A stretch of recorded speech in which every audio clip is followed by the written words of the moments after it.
কথাটা বারবার আমরা শুনলাম যে কথাটা। আজকে তোমাকে আরেকটা কথা বলছি, মুখ্যমন্ত্রী মমতা বন্দ্যোপাধ্যায় তিনি কি বলছেন? তিনি বলছেন বাঙালি আমাদের যারা স্বাধীনতা সংগ্রামী, বারুইপুরের একটা যে জেলের পরিবর্তন হচ্ছে সেখানে গিয়ে বলেন তার ইতিহাস ভুলে গেছে, সেই জন্য আমাদেরকে মনে করিয়ে দিতে হবে। বলেননি বিদ্যাসাগর ইউনিভার্সিটির এই প্রশ্নপত্রের জালিয়াতির কথা বলেননি, এই কেলেঙ্কারির কথা বলেননি, এই জায়গাটায় দাঁড়িয়ে তিনি এটা ভুলে গেলেন। তিনি এটা বললেন আসলে এটা পরিকল্পিত ধারাবাহিক ঘটনা। আমার সঙ্গে রয়েছেন বিজেপি নেতা শঙ্কর ঘোষ। শঙ্করবাবু নমস্কার।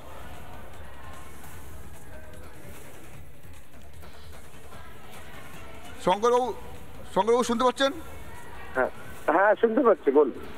যেটা বলছি শুনতে পাচ্ছি, বিদ্যাসাগর ইউনিভার্সিটিতে ক্ষুদিরাম বসু এই ধরনের যারা বিপ্লবের কাজ করেছেন, যারা বিপ্লবের জন্য জীবন দান করেছেন তাদেরকে সন্ত্রাসবাদী বলেছে।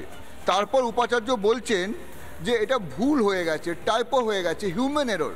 তারপরে আমাদের কাছে আরেকটা কাগজ চলে এলো, যে কাগজটা 2023 সালের, সেখানে প্রশ্নপত্র, সেখানেও একই ভুল, একই ঘটনা, ধারাবাহিকভাবে ভুল।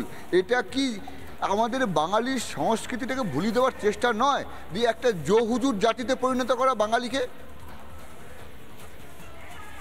একদম সহমত। প্রথমত বলে রাখি যে আমাদের রাজ্যে এটা হচ্ছে নিউ নরমাল, অর্থাৎ যেখানে অনুব্রত, পার্থ, আরাবুল এরা হচ্ছে এই রাজ্যের মনোজিৎ, এরা হচ্ছে এই রাজ্যের বিপ্লবী, আর ক্ষুদিরাম বসু থেকে শুরু করে অন্যেরা এরা হচ্ছে এই রাজ্যে সন্ত্রাসবাদী।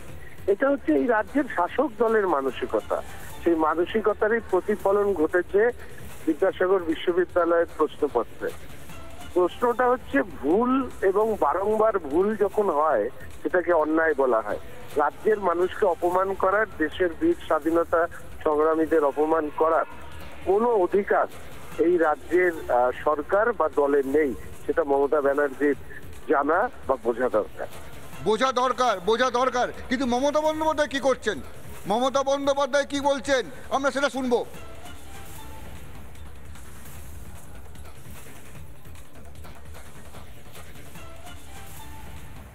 আলিপুর মিউজিয়ামটাও আপনারা জানেন আগে জেল ছিল, আমরা বারুইপুরের পদ্মপুকুরের জেলটাকে শিফট করেছি, করে আমরা এখানে একটা মিউজিয়াম করেছি।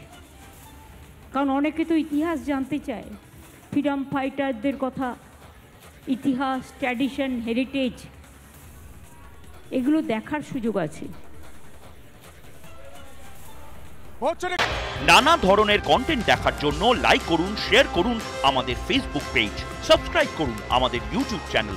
পাশাপাশি অন্যান্য ব্রেকিং নিউজের জন্য অবশ্যই চোখ রাখুন রিপাবলিক বাংলায়।